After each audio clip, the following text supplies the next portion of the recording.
105.9 True FM, dito tayo sa totoo. Mga kapatid, magandang. Gayahin ko ba si Dr. Love? Magandang lalaki po ako. Ayan, at syempre, gagayahin na rin natin na magandang lalaki naman tayo at Sana magandang mga all. babae ang maraming mga nakikinig sa atin ngayong programa. Dr. Love Radio Show, welcome po sa inyo mga kapatid sa oras nating 8:34. Makakasama nyo pansamantala ngayong Friday na ito. Ang inyong lingkod, ako po si Kuya Poy, ang inyong guwapopoy, pansamantalang Sana humahalili para kay Brother June Banaag na mayroon pong importanteng lakad sa ngayon. Ingat po ha, Brother June. Nasaan po ba kayo? Oho, yan bang pupuntahan ninyo? Pwedeng maka-request kami ng pasalubong. Oho, kung hindi naman ho, sige. Dyan lang po kayo. Kaming bahala dito. Kaya naman po sa lahat ng mga nakatutok sa ating programa, of course, mamaya-maya mapapakinggan natin ang isa sa mga pinaka-importanting dapat nating inaantabayanan at inaalam sa araw-araw. Yan po ang mabuting balita. And of course, ang mga balita naman na nangyari sa ating kapaligiran, kahit pa nga alam na natin at ramdam na naman nung iba. Sana nag-ingat po kayo. Oo, doon sa mga pagbaha na naman sa mga kakalsadahan natin. Sana hindi po kayo napalusong o para medyo mas palayo naman tayo doon sa dangers na pwedeng ihatid sa atin ng leptospirosis o ng iba pang mga sakit. Okay? Sana hindi rin po kayo naulanan. Ngayong gabing ito, ngayong araw na ito actually, buong araw na talagang sige-sige ang mga pag-ulan. At ganun din, meron din po tayong liham kasaysayan na ating pag-uusapan. Mamaya, malalaman natin kung ano ba ang lalamanin ng kwentong iyan. Sa inyo po muna ang inyong Kuya Poy, ang inyong Gwapopoy sa isa't kalahating oras nating pagsasama, 8:30 p.m. hanggang alas 10 ng gabi ngayong TGIF.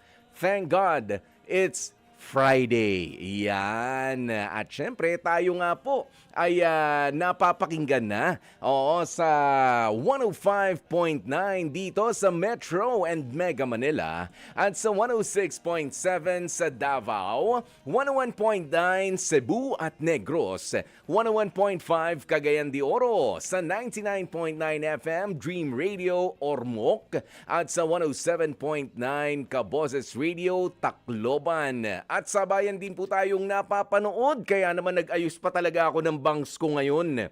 Nakikita nyo ba dyan, Mike Santi, maayos ba ang bangs ko? Hindi?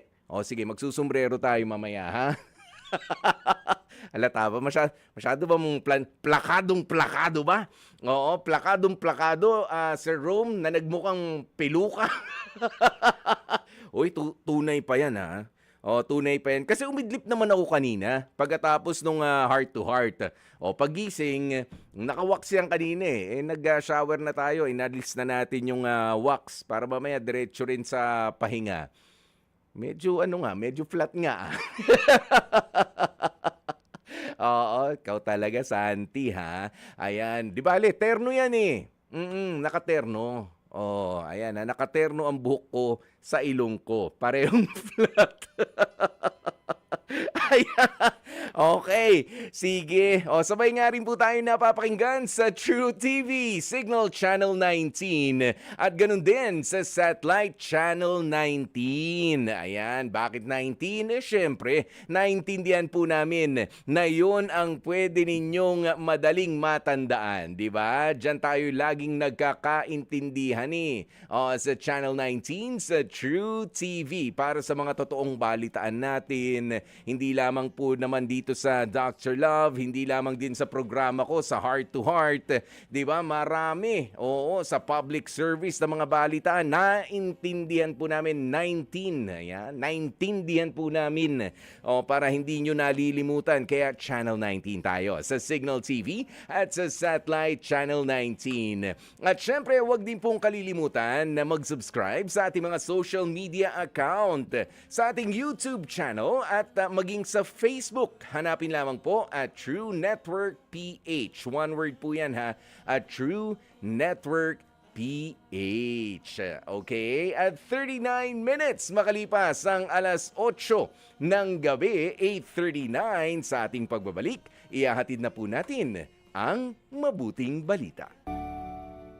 Pagkain pang-spiritual. Mga salita ng Diyos na nag-iiwan ng pag-asa, kapanatagan at kapayapaan. Pagkain pang-spiritual. Hango sa bagong tipan ng banal na aklat. Pagkain pang-spiritual.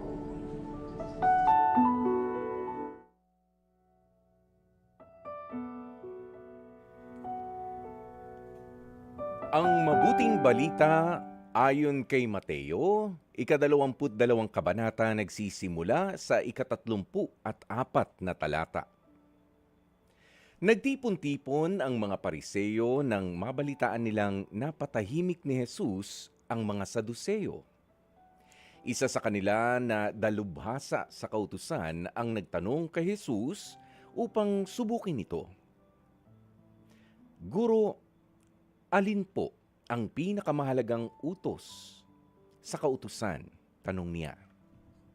Sumagot si Jesus, ibigin mo ang Panginoon mong Diyos ng buong mong puso, buong kaluluwa mo at buong pag-iisip mo. Ito ang pinakamahalagang utos. Ito naman ang pangalawa. Ibigin mo ang iyong kapwa gaya ng pag-ibig mo sa iyong sarili. Sa dalawang utos na ito, nakasalalay ang buong kautusan ni Moises at ang katuruan ng mga propeta. Ang mabuting balita ng Panginoon. Pagkain pang-spiritual. Mga salita ng Diyos na nag-iiwan ng pag-asa, kapanatagan at kapayapaan. Pagkain pang-spiritual. Hango sa bagong tipan ng banal na aklat. Pagkain pang-spiritual. Kapatid, sa oras nating 8:44, ilang mga utos na ba ng mga magulang natin ang sinunod mo ngayong araw na ito? Lalo na sa mga kabataan, na mga maagang pinauwi sa eskwelahan kanina. Kayo ba ay napakiusapan, nautusan? Sinunod ba o sinuway na naman? Oo, yung paisa-isa, padala-dalawa, 3 ibinilin ni nanay, ni tatay, o yung iba nga ay madalas nakakalimutan. Hindi natin alam kung intention ba talaga natin na makalimutan or pinalalampas na lang hanggang sa iba ang gumawa niyan. Well, speaking of utos, ano nga ba ang pinakamahalagang utos? Ito pong utos na ito ay bahagi ng bawat misa na ating inaatenan. Ayan, sa simbahan, yung credo na tinatawag. Oo, na dalawa lang yung pinakamahalagang utos na sinasabi rito. Una nga ay ibigin mo ang Panginoon mong Diyos ng buong puso, ng buong mong kaluluwa at buong mong pag-iisip. At ang pangalawa, ibigin mo ang iyong kapwa tulad ng iyong sarili. Alam niyo kasi nature din nating mga tao, yung madaling makalimot, lalo na sa mga utos. 10 utos ang meron, 'di ba? Ang ibinaba noon kay Moises. Ano nga ba yung mga 10 utos na 'yun? Ibigin mo ang Diyos na lalo at higit sa lahat.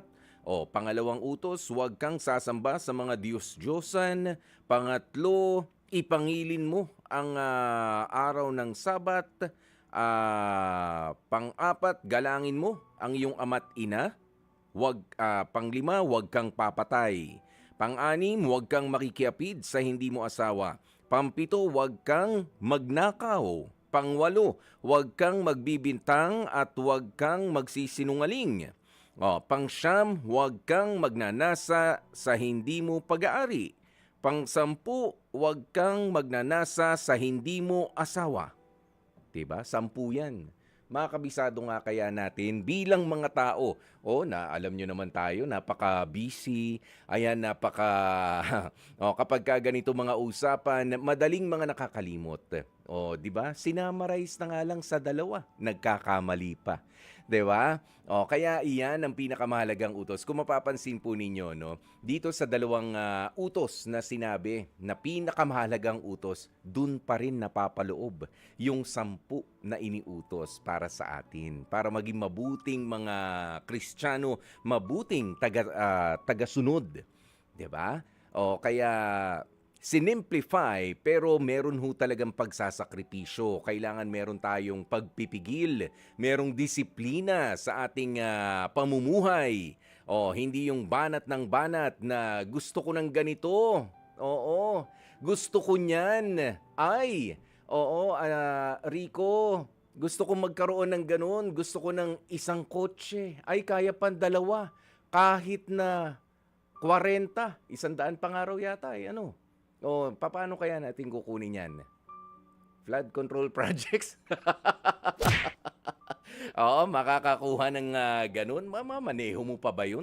Yung 4 na po na mga, di ba? Parang sobra na yan. Sobra na yan. Okay, kaya naman sa mga sa mga kapatid natin, 2 utos. Na para mabilis nating maalala yung 10. Una, ibigin mo ang Panginoon mong Diyos ng buong mong puso, buong mong kaluluwa at buong pag-iisip. Pangalawa, ibigin mo ang iyong kapwa tulad ng iyong sarili. Pagmuni-munihan po natin yung 2 pinakamahalagang utos na yan ng Panginoon. At sigurado ko sa inyo, na itong 10 na malamang sa malamang, baka na jumble pa natin, na pagpapalit-palit pa natin, pasok na pasok yan kung masusundan mo yung 2 yon. Okay? Kaya naman sa oras nating 8:48, eto naman ang utos, alam ko na, ng marami, syempre. Sa panibagong aral sa buhay. Ang dapat naman nating tutukan. Kaya naman ano kaya ang lalamanin ng face-to-face hirit ni Dr. Love, diba? Ano ba ito? Ang face-to-face harapan, sumasa inyo po ito, mula Lunes hanggang Biyernes, alas 11 ng umaga hanggang alas 12 ng tanghali sa TV5 sa pangunguna ng batikang broadcast journalist na si Corina Sanchez Rojas. Kasama rin sa programa ang harapang tagapayo na sina Attorney Lorna Kapunan, si Dr. Camille Garcia, at ang ating kasama dito sa Dr. Love Radio Show, si Brother June Banaag, okay, ng istasyong ito. Ayan. At kung nais nga po ninyong magkomento magbigay ng inyong mga saloobin sa ating matutunghayan na naman, mapapakinggan na anong tawag mo nga rito? Yung Fez to Fez. Yan. Fez to Fez harapan. Pwede po kayong tumawag sa aming hotlines 8689-3289 o kaya naman ay ang 8689-3290 at pwede rin po kayong magkomento sa ating Facebook page. Okay? Ayan. Kaya naman, wag na nating patagalin pa. Panoorin na nga po natin ang episode na pinamagatang Ngaw-Ngaw dahil sa Aw-Aw. Aw-Aw. Aba, okay Ngaw-Ngaw ng ngaw-ngaw dahil sa Aw-Aw. Ang matapang na sumugod sa may-ari ng asong kumagat sa kanyang biyanan. AJ, humarap ka na. Ay, tama-tama. Dalmatian. Alam na alam nating pet owner siya. Oo. So, anong problema? Anong nangyari? Kasi pag ganito po kasi Ma'am Corina, lumabas po yung nanay ko. Paglabas po ng nanay ko, yung aso po nila, na si Dina, sinakmal po bigla yung nanay ko sa hita. Ngayon ho, Nangihingi po ako ng pampagamot sa makapal mukha namin ng kapitbahay. Sabi ko, huy, tay baka pwede naman panghingi kami ng pampagamot sa nanay ko. Sagot ba naman sa akin, hindi namin sagutin yan, privacy yan eh. Privacy po ba yung bahay na yon? Sabi ko, garan nyo naman, tibay naman ang mukha mo, te. Sabi ko, ganun, privacy ba yan? Eh, public yan eh. Nasa kalagitnaan na yung aso ninyo, sa kalagitnaan na ng daan. Sino ba hindi mainis doon, Ma'am Corina, di ba? Tapos, pagdating po nyo, nakadalawang balik po ako sa kanila. Pagdating po ng pagbalik ko doon, hindi na naman po ako nila binigyan ulit pampagamot. E di, ang ginawa ko po, nanghiram po ako sa kapitbahay namin. Kung sino-sino pong taong hinihiraman ko para lang po pagamot yung biyanan ko. Tapos ngayon, dito na po, napa-check up ko na po. 4:30 ng hapon, doon na po napabakunahan yung biyanan ko. Alam niyo po, nung oras na po siya napagamot, alauna na po, ng madaling araw. Ay, nako. Siya naman, ang may-ari ng asong kumagat sa biyenan ni AJ. Josie, humarap ka na. Hindi mo? Ha? Kapal ang mukha mo. Ha? Totoo naman yan, di ba? Ang kapal nga ng mukha mo eh. Ha? Kapal din talaga ang mukha mo, ha? Kapal ang mukha mo, hindi mo pinagamot biyanan ko. Ano ba ang breed ng aso nyo? Aspin? Aspin po. Aspin. Alam po ba ninyo, nagkalat, meron nga anti-rabies campaign sa ngayon ng DOH. Kasi meron talagang halos 500 kaso ng namamatay every year. 2024, 426 ayon sa DOH. Kasi hindi alam ng mga nakakagat na kailangan nilang magpabakuna. O baka wala silang pambayad. Kasi 1,516 Opo. bawat pabakuna sa taong nakagat 3 beses ang kailangan. Totoo po Di ba? So 4,500. 4,500 o 5,000 halos Opo. ang kailangan. So ang tanong, talaga bang pabaya kang may-ari ng alaga mong aso? Ay, totoo talaga yun, di ba? Hindi ako nagpapabaya totoo yun. kasi nakatali yun, Ano nasabi? nakaano lang siya. Nakatali. Parang nakahulag post. Kasi Nakatali na siguro nga, ate. natapakan niya. Nakatali kaya na ganun. nga ate, di ba? Ngayon, Nakakagat sa siya. sobrang haba ng tali, nasakmal yung biyanan Saka ko, wag kang di ba? ano, Makapal kasi mukha ang- mo, ang te. Dapat nagsisigaw ako ka pa sa'yo, doon na te. ano. Nagbibigay ka dapat, kahit magkano Na- lang. Mantanggap naman namin nambabastos eh. ka Kasi eh. para sa Pinagsasabi mo rin mahirap sa, eh. ano, sa kapitbahay, naririnig ng kapitbahay na ano. Oh, totoo na naman, di ba, te? Sabi pa, Totoo. sismosa ako. Totoo naman talaga, Ano ba te. yun? Hindi ka ba chismosa? Ito, ikaw, Ha? totoo yung sinasabi Di ba ko naman. totoo, Chismosa ka naman chismosa talaga. Oh, talaga, Kasi- Teka chismosa ka muna, talaga. saan mo ba tinatali ang aso mo? Sa may harap po ng bahay. Oh, di ba po? Ha? Sa harap po ng bahay Sa namin. may harap ng bahay. Alam mo talaga, dapat hindi nag-aalaga ng aso kung wala siyang espasyo na malaya na makakalakad. Yung asong tinatali, abuse yun, ayon sa batas. Yung asong parating nakatali, hindi yan pinapayagan ng batas sa Animal Welfare Act. Kailangan talaga may espasyo kayo. So walang espasyo sa bahay. Meron naman po, may pang ano lang talaga niya, yung pang kung gano'n laki niya, gano'n lang ang, yung Ay, parang hindi tulugan pwede lang rin niya. nakakulong. Bawal Hindi din po yung kinukulong. nakaano siya, nakalabas naman siya sa kulungan. Di ba po? Nakatali po doon. Pero nakatali po siya. Oo. Ibig sabihin po, wala po siyang kulungan doon. Correct. Ganun po yun. Hindi, Pero hindi may rin dapat space. kasi kinukulong ang aso. May Totoo space po naman po yun. siya para sa kanya, yung higaan niya. Okay. Ang aso hindi naman basta nananakmal. Hindi talaga. Either talagang natapakan yan or may iniinda yung aso mo na sakit. Parang siguro nga. Kasi Baka bago, may- parang bago injection siya eh. Bagong? Parang bago injection siya. Kaya siguro Hindi parang kita may sakit. maintindihan. Ano? Yung Bagong injection, po, injection. yung injection niya, Injection. wala pa siyang ano, Bagong mga ineksyon. 3 buwan pa lang, parang ganun. Okay. O baka naman ganun. Pero ano ba talaga ang nangyari? Kasi nung araw na yon, di ba? Raw ang nakakita kung paano kinagat ng aso ni Josie ang hita ng biyanan ni AJ. Ayan. So malalaman natin kung ano ba talaga nangyari, paano nangagat ng hita itong si Dina, pangalan ng aso. Belen, humarap ka na. Obligasyon mo yan, Josie. Di ba, hindi siya... Bakit alam niyo ba kung sino nakakagat? Kung aso ko talaga? Aso mo naman talaga eh. Hindi Kitang-kita ko- hindi ko nyo eh. nakita. Aso mo. Kita ko kasi naghahanap ako ng apo ko. Sabi mo, hinahanap mo ang anak mo. Ang apo ko po. Aktong nakita mong Kita ko. pagkakakagat, as in, yung mismong pangyayari? Yung aso niya, no, Josie. Okay, so may ginawa ba si ate, yung nakagat, bago siya makagat? Like, tinakot ba yung aso? Tinapakan? Sinaktan? Hindi naman po. Basta nakita ko lang na nakagat na. Kasi lumabas siya eh. Nagpapabarya ng pera. Lumabas So din. after na, nakagat na nung nakita mo, hindi yung bago, yung buong pangyayari. So hindi Okay. mo alam kung natapakan niya yung Hindi aso? po. Hindi ko po nakita na natapakan niya. Pero nakita ko na lang po na nakagat na siya ng aso. Walang may gusto sa nangyari. Problema mo, wala rin talagang testigo, pero siguro, hindi na yun yung point. Ang point, yung responsibilidad mo. Pagkatapos makagat. Kasi nga po wala akong pera nung time na yun. Eh alam mo, kung walang pera, dapat nagpapakumbaba. Na makikiusap ka kay AJ, pasensya ka na. Hindi natin ito ginusto. Hindi lang po yan yung matapang nare-reklamo siya eh. ko din po sa kanya, Ma'am Corina. Alam niyo po, napakalaking chismosa niya sa barangay po namin.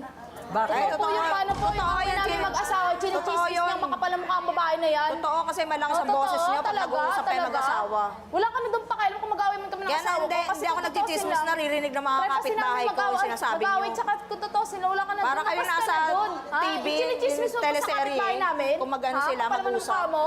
So meron palang pinanggagalingan pang iba, yung buwisit niya. Alamin naman natin kung ano ang itetestigo ng kakampi ni Josie. Siya naman ang magpapatotoo na bastos at siga raw. Makipag-usap itong si AJ kay Josie. Day, pagka syempre binubungangaan ka, parang ayaw mo rin nun, di ba? Nagdidilim yung paningin ko sa kanilang dalawa. Baka ipatay ikaw, mga gat. Eh, oo, pero... Kasi kanya ngayon eh. Hindi, Iba na yung tao hindi, na yun ang point ko, hindi nakakatulong yun. Totoo po Para yun. masolusyonan ng problema. Kaya Eto na po. kinakalma ko nga po sarili ko ngayon eh. Kalmado ka na ng lagay na yan? Totoo po. Day, bibigyan kita ng Kalmado po. gamot. Bigyan ng ate ba nito? Teka muna, sandali lang. Joe, humarap ka na. Totoo naman yun ah. Ha? Totoo? Totoo naman yan, ikaw. Totoo? Ha? Huwag mo akong anuhin. Isa ka din, ha? Isa ka din. Magbabayad ha? naman yan, Sinungaling ikaw, hindi ka lang marunong Ha? makiusap. Pares kayong dalawang mga sinungaling kayo. Hindi kami sinungaling. Bakit alam mo ba? Alam mo ba yung pangyayari? Oo, alam Kung namin nyo, yun, wala mga ka din. kapitbahay. Wala ka doon. Mataray ka talaga. Ano yung narinig po namin na ito si AJ, mabunga nga talaga kay Ate Josie? Mabunga nga talaga yan, mataray talaga yan. Maraming kalaban yan doon sa kapitbahay namin. Bakit siya maraming kalaban sa mga kapitbahay ninyo? Sa itsura, sa mukha niyo, maraming kalaban yan doon. Kahit magtanong kayo doon, alam na mga kapitbahay yan. Kasama rin natin today ang mismong nakagat ng aso. Opo, at ito po, nandito po sa audience si Mami Alma. Mami Alma, hello po. Nanay, o dyan ka lang. O ano? Ako yung nakagat ng aso, tapos kayo pa matapang. Hindi kami matapang. Nanginginig ako! Nung time na yun nakagat ako! Hindi ba nyo alam? Natapakan. Ha? Kami matapang. Alam mo, ito ang nakagat sa akin! Oo, Pangil! Pangil na yung aso niya! Wala kami nga pila-pila, nangutang kami! Dapat nakiusap kayo ng... Ah, hindi! Mag-uusap ako kung nangisay na ako! Hindi kami matapang. Ha? Kayo ang matapang. Kayo matapang! Kayo lang mamalaki pa! Ako nakagat! Ako nagsabyado! Dapat makinig naman kayo sa akin! Makinig ka rin, makinig. Ha? Makinig kayo sa Makinig! amin. Paano kung namatay ako nung oras na yun namatay ako? Hirap, pinagpupunan Makapagsalita ka ba namin, ka? ibigay Hindi na! Wala na mangyaring pakiusap kung natigok ako nung time na yun! Nay, Alma, huwag ka na masyadong magsisigaw. Kasi baka atakihin ka sa puso. Hindi po, okay lang po ako. Okay, o tama na. Sige na. Okay, pakita mo nga, pasilip nga nung, ano, dito may pakita. Direct, eto, oh. Ayan. Ah, malaki-laki din, ano? Malaki at parang malalim kasi may Pangil po, hematoma pa. pangil. May pasa. Opo. June 27 po nangyari yan. Madalas ako makakita ng kagat ng aso, mababaw ito. Mababaw pa to, ate. May pressure Mababaw, pero nakagat pa rin siya. Nay, Alma, natapakan mo ba yung aso? Hindi po. Bakit galit sa'yo yung aso? Hiwang ko po. Kasi Talagang pinuntahan nagulat ka? lang po ako kasi nagpapalit po ako ng barya, ay pera. Kasi galing po ako naglalaba, labandera lang po ako. Tapos nagpapalit ako kasi bibili po ako ng bigas. Ngayon, nagulat na lang ako, bigla akong sinakmal nung aso. Eh, ito si Evelyn Pedraza, naghanap sa apo niya. Yun ang nakakita sa akin.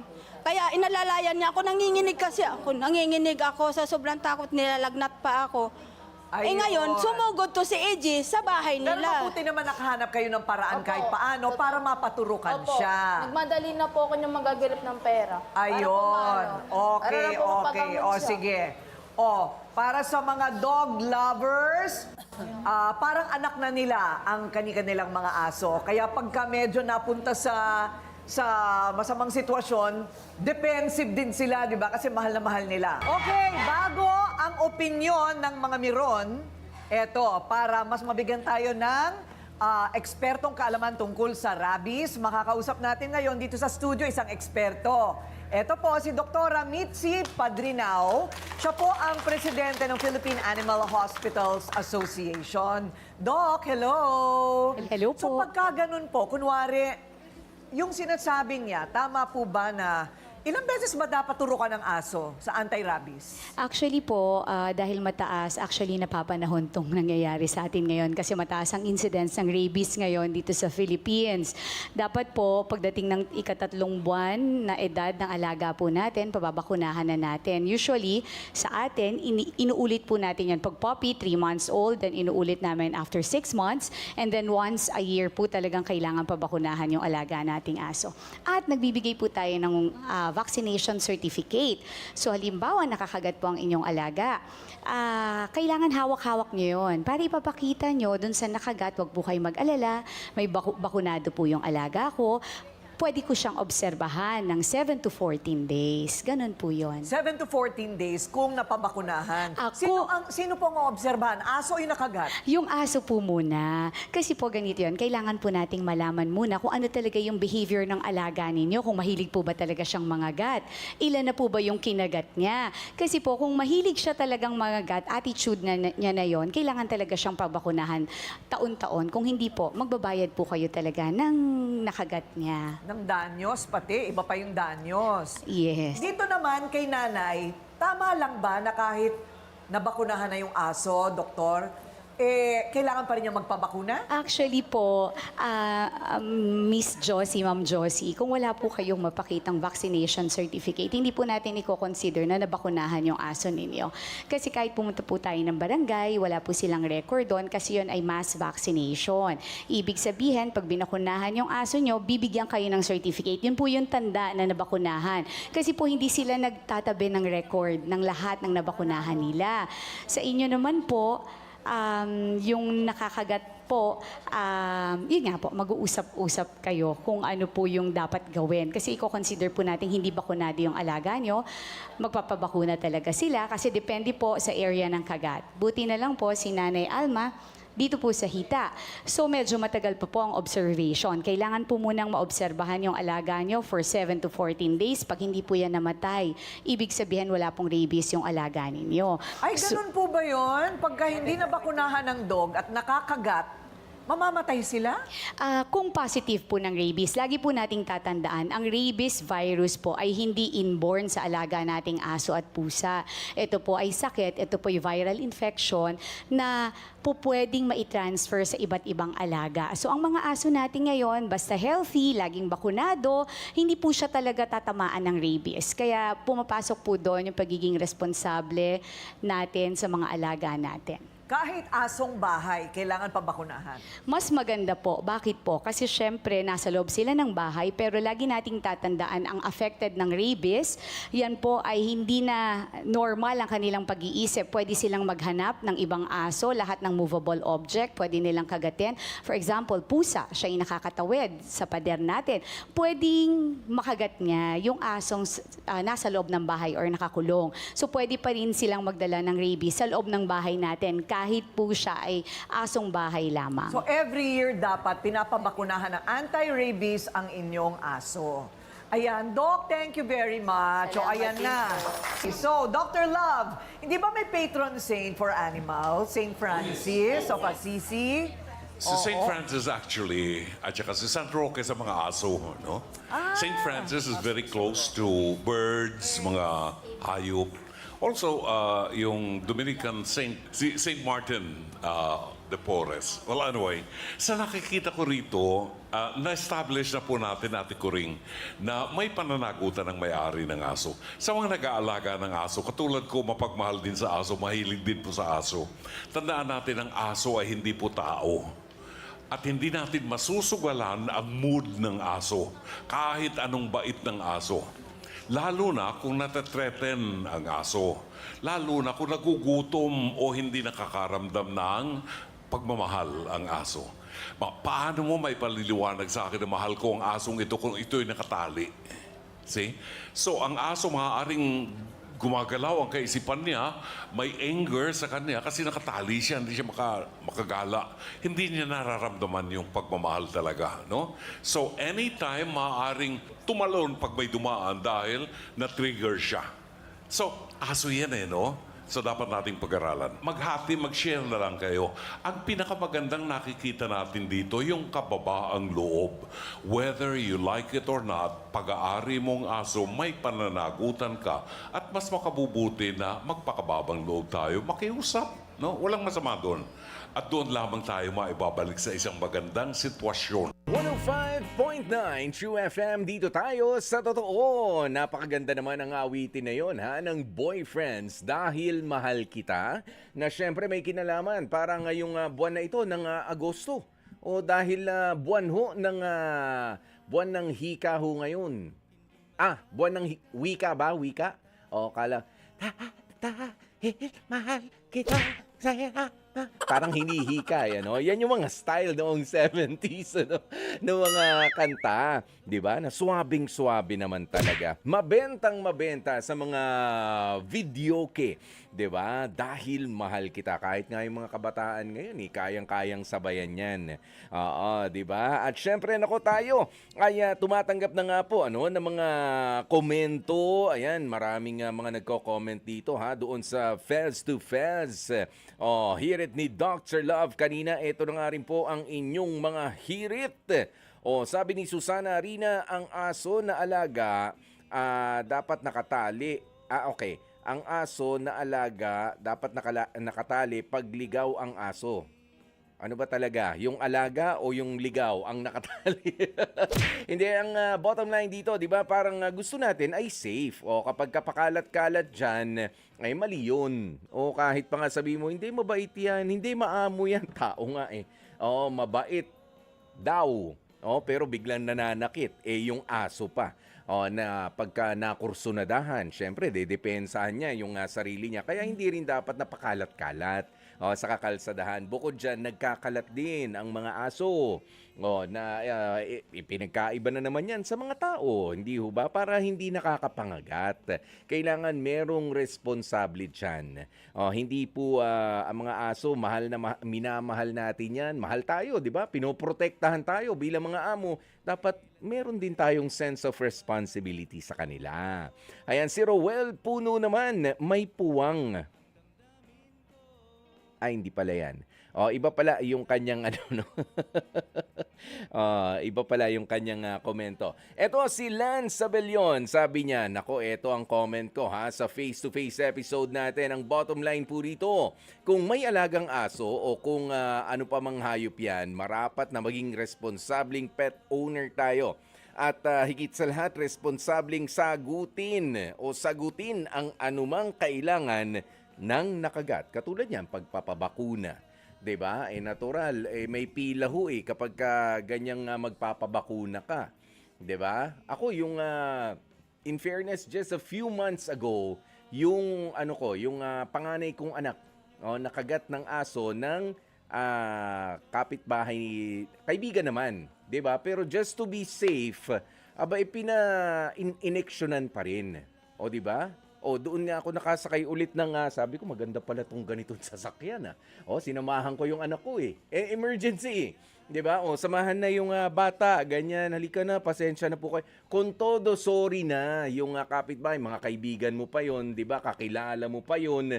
Pero hindi naman kailangan maging kaibigan muna o kakilala pa bago mo igalang alam mo na naging na responsibilidad mo yung alaga ninyong aso, magpakumbaba na lang.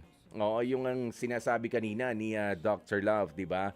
Magpakumbaba na lang, wag nang tila bakit kasi? Bakit? Para ka pa nag-iimbestiga, kinagat na nga.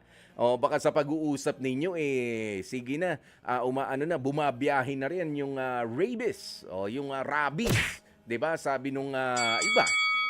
Ganoon yun.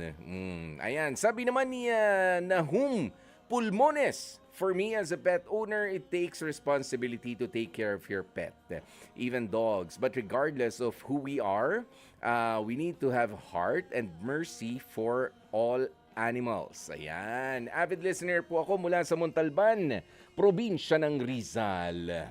Ayan. Pero originally from San Francisco, Agusan del Sur. Ang Montalban ba? Montalban na ulit ang pangalan o Rodriguez? Kasi yan, for a time, nung bata ako, Montalban. Tapos, pinalitan ng Rodriguez Rizal. Tapos, may nakapagsabi sa akin, Montalban na raw ulit eh. Ano na ba ulit? Hindi pwedeng dalawa, isa lang. Isa-isa. Dalawa? Dalawa ang ginagamit. Paano yung mga address? Paano yung mga address? Talaga ba? Ano bang ginagamit ngayon? Ano bang opisyal na pangalan ng Montalban ngayon, ha? Ayan, kung saan nandun ang alamat ni sino yan, Santi? Alamat ni Bernardo Carpio. Ayan yan, sa Montalban. Bakit daw sa jeep, Montalban pa rin yung nakalagay sa placard? Oo nga, kahit na naging Rodriguez noon. Na naging Rodriguez na yung tawag, Montalban pa rin. Well, yun nga, by word of mouth kasi, yun yung mas kilalang pangalan. Sabagay, meron nga mga biyahe ngayon, ewan ko lang, yung dito sa Pasig. May biyahe na Ligaya, Pasig. Ligaya is kainan yun dati. Ligaya's Fried Chicken na binubuhay ulit ng apo ngayon, na kaibigan ko, classmate ko pa. Yung may-ari ng apo na nga may-ari. Kaya Ligaya yun dahil dun sa kainan na sikat noon. Pero wala naman talagang Ligaya dun sa kantong yun ng Marcos Highway tsaka yung sa bahaging yun ng Pasig. Saan ba? De La Paz. Sa De La Paz, Pasig. Di ba? Ayan. Stop and Shop, nandiyan pa naman, Nandiyan pa ba Stop and Shop? Isa pa yan, di ba? Stop and Shop. Pero meron pa rin sa mga biyahe, di ba, ng jeep. Stop and Shop. Ganun. Hindi ko lang alam, Hindi ako... Sa Marikina, meron kaming yung tinatawag na Baytree. Biyaheng Baytree. Wala naman na rin yun eh. Sarado na rin yun. Pero sikat nga kasi noon. Yun yung mga kilala. Sige. Meron ba makakasagot sa atin kung Montalban nga ba ang official na na ulit o Rizal na nga? Ayan. Samantala, ito.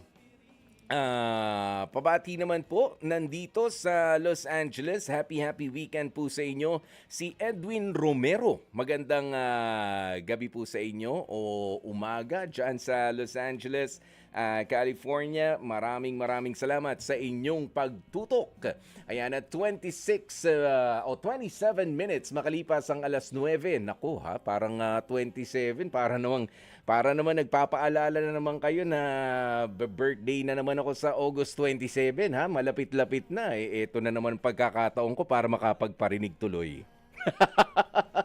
Ba't ba natingnan natin? Yung oras at 27 minutes makalipas ang alas 9 ng gabi. Nax. Alam nyo, maganda na mag-enjoy pa tayo sa pamamagitan ng isa pang musika. Yan. At mamaya, antabayanan nga natin. Antabayanan po natin yung Liham Kasaysayan. Alam nyo, sa Liham Kasaysayan natin, kumusta ba ang relationship ninyo ng inyong pamilya? Ayan, ang mga magulang sa mga anak. Maganda ba habang kayo ay lumalaki o lumalala ang hidwaan or meron? Alam nyo, minsan, alam natin yung mga pinanggagalingan ng Alam natin yung mga pinanggagalingan ng mga hugot ng bawat miyembro ng pamilya. Meron naman talagang issue na ganun. May mga hugot. Nga lang, alam nyo, merong mas mahirap kasi sa pakiramdam kapag hindi mo alam saan ba nanggagaling.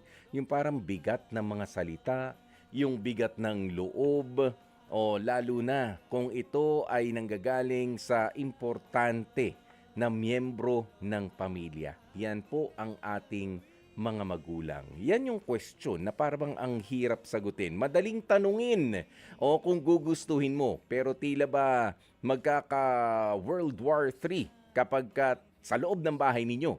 O kapag ka tinanong mo pa, ano po bang pinaguhugutan nyo nito? Ba't ganito kayo sa akin o sa kapatid ko? Ayan, parang ang lalim ng hugot. Iba yung treatment.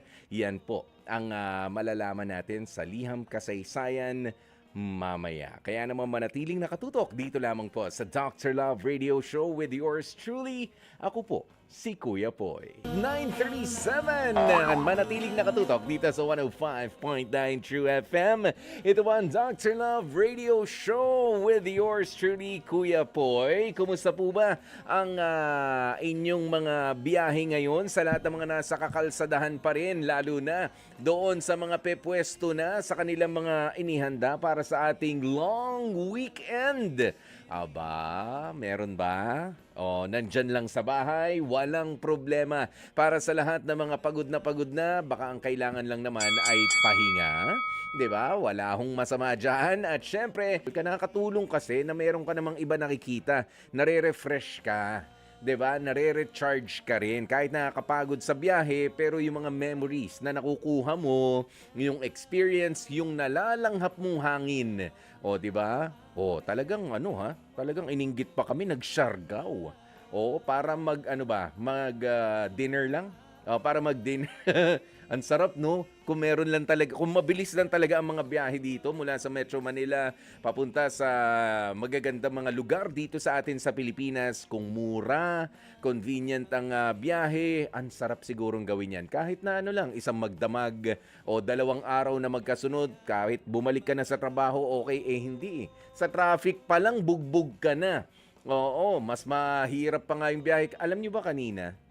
Mula dito pagkatapos ko ng programa natin sa H2H Heart to Heart, siguro mga around 1:20, 1:30 PM ay bumiyahe na ako. Pauwi muna matagal-tagal lang hihintayin bago ako bumalik dito sa Dr. Love Radio Show para magpahinga. Pero sa traffic pa lang, muntik na akong abutin ng merienda. Sir Rico, muntik na akong abutin ng merienda. May meriendahin ko na naman dito, yung mani na ibinebenta sa gitna ng kalsada dahil sa traffic na. Pagkapasok ko dito sa tapat ng Mega Mall pa lang, dun sa tunnel natin dyan. Anong oras na ako lumabas dun sa kabilang dulo ng tunnel buti na lang. At may pamerienda ang mga tropa natin na Friday Club. Di ba? Hello po sa lahat ng mga Friday Club. Sina Boss Boyok, sina Kuya Teban, ngayon si Mark Dave, si Archie, si Kuya Rico, si Boss Joey, si Webster. Ayan, buti na lang bigla silang may food trip pala. Pagkadating ko, mag-aalas 3 ng hapon. Marikina lang yun. Mandaluyong, tsaka Marikina parang 12 kilometers away. Pero inabot na ako alas 3 ng hapon. Sabi ko, pabalik na ulit ako ng Mandaluyong mamaya-maya lang.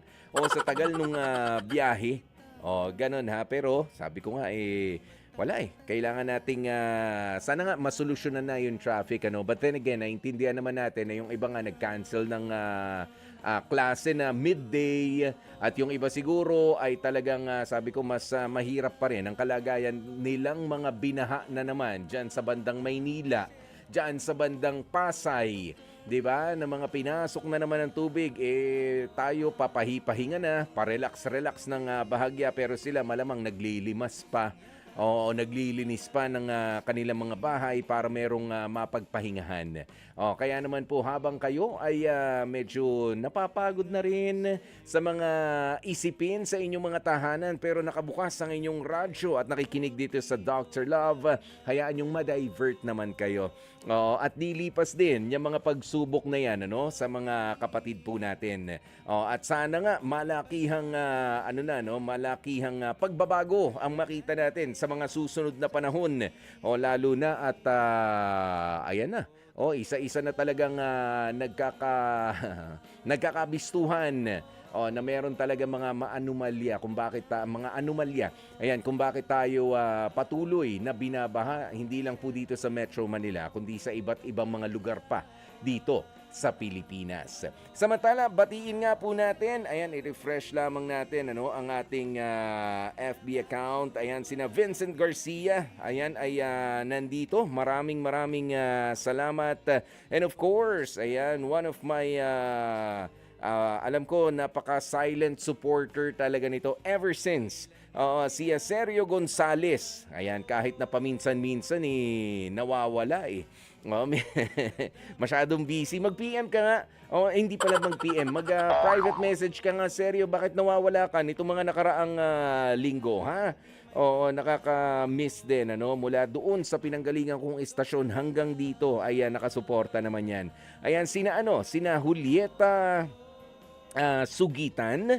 Ayan, maraming salamat po sa inyo. At si Tita Eden Conferido. Maraming salamat. Si Aleni Hongko. Ayan, nag-thumbs up. Ang laki ng daliri, ah. Ayan, at si Jody Viejo. Maraming salamat po sa inyong pagtutok dito sa ating programa. Sige. Naku, eto na nga yung sinasabi ko po sa inyo. Kumusta ba ang relasyon mo sa inyong pamilya? May paminsan-minsang tampuhan? Feeling mo ba malaki na ang problema mo pero minsan naman ay sweet kayo ng mga miyembro ng pamilya? Nako, eto, consider yourself lucky dahil etong matutunghayan po natin, mapapakinggan sa Liham Kasaysayan sa Dr. Love. Medyo parang ang hirap sagutin. Saan nga ba nanggagaling yung parang bigat na mga salita at parang bigat ng pakiramdam ni nanay? Ang Liham Kasaysayan ngayong gabi ay nanggaling po sa post ng isang username na Dumpthready mula sa Threads. At ang sabi niya, Dr. Love, I'm broken. My younger brother left our house today because he can't stand our mom's constant nagging and public shaming. Mother is an OFW and she got home a week ago after years abroad. But in a span of 1 week that they're living under the same roof, my brother couldn't stand her already. She would always shout at him for no reason, calls him tanga or bobo in public. Brother would offer help, for example, cross the road, open her water bottle, etc. Instead of a thank you, she would say, kaya ko, ginagawa mo akong imbalido. Brother is walking on eggshells. He couldn't sleep properly. He was treated like that since he was little, to the point that he asked us what he did as a child that made our mother so mad at him. But I guess he endured for so long that he can't live like that anymore. I understand that he will have to leave someday to be independent. But what hurts me is that he left to escape this toxic environment when family should have been his safe space. Mother should be his safe space. I raised that boy. I was the one changing his diaper when he was a baby, made his bottle, taught him to read and write, signed his report cards, went up to the stage with him on every awards and graduation. That's why it hurts. He was my child before I had my own kids. Seeing him in pain leaves me also in pain. At galing nga po ito sa post ng username na Dumpthready mula sa Threads. Hirap pala yung biglaan ka mag-i-English na gano'n, nang binabasa. Pero mas mahirap yung pinagdaraanan nitong kapatid ni Dumpthready. Oh, ayan yung mahirap ano. Kung saan nga ba nanggagaling ang hugot ni Mother Dear? O bakit nga ba ganun tratuhin itong isa niyang nakababatang kapatid? Biruin nyo, medyo malayo siguro ang naging agwat nitong magkapatid. Parang kami nung panganay at nung pangalawa kong ate, malayo-layo eh. Oo, kasi halos 11, 10 years old. Oh, totoo pala na binubuhat-buhat na nila ako noon, being the bunso. At merong mga pagkakataon na talagang parang pinagpa-practicean ka, na parang ikaw yung baby ng pamilya. Ganito siguro yung nararamdaman nga nitong si Dom Freddy na makita niya na yung kanyang kapatid na parang niya na ring pinagpracticean bilang magiging anak bago pa siya nagkaroon ng sarili niya rin namang mga anak. Inalagaan. Oo, inaruga. Pero yung mismong pinanggalingan na sinanay ay parang ang bigat ng loob. Pero alam nyo, mahirap mang sagutin itong bagay na ganito. No? Sadya ho talaga na merong mga tao na siguro katulad nitong nanay ni Dom Freddy na masungit sa pananalita. Parang irritable palagi. Yan ang style. Pero sa likod ng bawat pagsusungit, sa likod ng parang pagkairita, ano, ay nandun naman yung concern at yung pagmamahal. Kasi hindi ako maniniwala na likas na masamang tao. Ayan ang nanay ninyo. The mere fact na kayo ay binuhay, nabigyan ng maayos na kinabukasan, nga lang doon sa pagtrato, lalo na doon sa nakababatang kapatid mo, nandun ang question. Maganda nga siguro na once and for all, may edad na rin si nanay. Kausapin, ano po ba ang pinaguhugutan nyo nito? Ito bang kapatid ko ay may kasalanan nung bata pa kami? Or kung wala naman, nahirapan ba kayo nung siya ay ipanganak? Nag-50-50 ba kayo? Hindi ba't ganyan naman din ang mga nanay talagang 50-50? O ang kalagayan kapag ka nanganganak ang bawat ina? O may komplikasyon ba noon na ikinatakot nyo na nangyari? Di ba? Maganda na once and for all malaman natin para at least kailangan kasi i-acknowledge muna natin yung katotohanan na dapat ho nating masagot na yan kasi nasasaktan na yung kapatid ko. Umalis na nga siya eh. Ayan di ba? Sinabi nga, dapat ang safe space ng bawat miyembro ng pamilya ay yung pamilya, yung tahanan na kinabibilangan niya. Hindi pwedeng doon na nga yung safe space mo, maayos mong pinakikitunguhan ang pamilya ninyo, pero yung mismong tahanan na kinabibilangan mo, ayun pa, yung parang nagtataboy sa'yo. Saan pa? Yung safe space na hahanapin mo. Sa tabi ng mga durugista? Sa tabi ng mga holdapper? O sa tabi ng hindi mabuting barkada? Doon ba ang gustong mapuntahan nitong anak mo bilang isang ina? Kailangan din maipaunawa kay nanay kung saan ba galing yung hugot niya. Meron bang naging problema sa relationship nila ng inyong tatay noon nang lumabas itong si ang kapatid mong nakababata? Ikaw na, you initiate yung conversation na ganyan with your mother, Dom Freddy.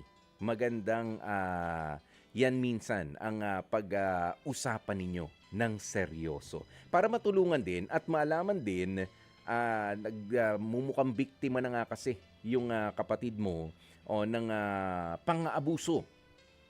Ng pang-aabuso ng sariling ina na siguro sa kanya, natural lang naman yan. Hindi talaga kita gusto. Dahil ba, alam nyo, masakit yun kung dahil sa itsura, hindi ka gusto ng sarili mo magulang o itiyataboy ka. Pero ako naniniwala talaga na merong mas malalim pang hugot na kapag sinabi lang ni nanay, mas maintindihan natin kung ba't ganyan ang kanyang trato. Pero doon sa pag-amin niyang yun, doon din manggagaling yung healing. Okay? Yung paggaling nitong si nanay, yung acceptance kasi. Yan naman lagi ang susi Yung pagtanggap doon sa nakaraan, para sa mas maayos na kinabukasan at para lalo ngang magkaunawaan itong lagi na lang nag-uumpugan at hindi na magkasundo. Biruin nyo, aalalayan ka na nga sa pag-cross, sa pagtawid, aalalayan ka na sa pagbukas ng water bottle mo, sasabihan mo pa yung anak mo ng kaya ko, ginagawa mo kung imbalido. Yan, yung mga ganyan, teka lang. Hindi naman yata tama yan. O kaya in public, sasabihan mo yung sariling anak mo, dugot laman mo ng tanga or bobo. Aba, kanino bang anak yan? Yan ang sabi ng iba. 'Di ba? Kanino bang anak yan? Ay, anak ko. Aba, may pinagmanahan. 'Di ba? Pagka nakatsyempo ka ng pilosopo, tanga rin at bobo yung nanay. Maati mo ba yun? Okay. Kaya sana yan ang trabahuhin sa mga susunod, ha, Dom Freddy. At sa mga anak din na nakararanas, dahil alam nyo, ang mga magulang natin ay hindi perpekto. Pero kapag sila naman ay laging nandyan, maganda rin na kinakausap natin ng malaliman ang ating mga magulang dahil may mga bagay na kaya nga tayo pinag-aral 'di ba, ng ating mga magulang, kaya gusto nila na tayo ay maging mas matalino. Ayan. Para sa future, matulungan din natin sila.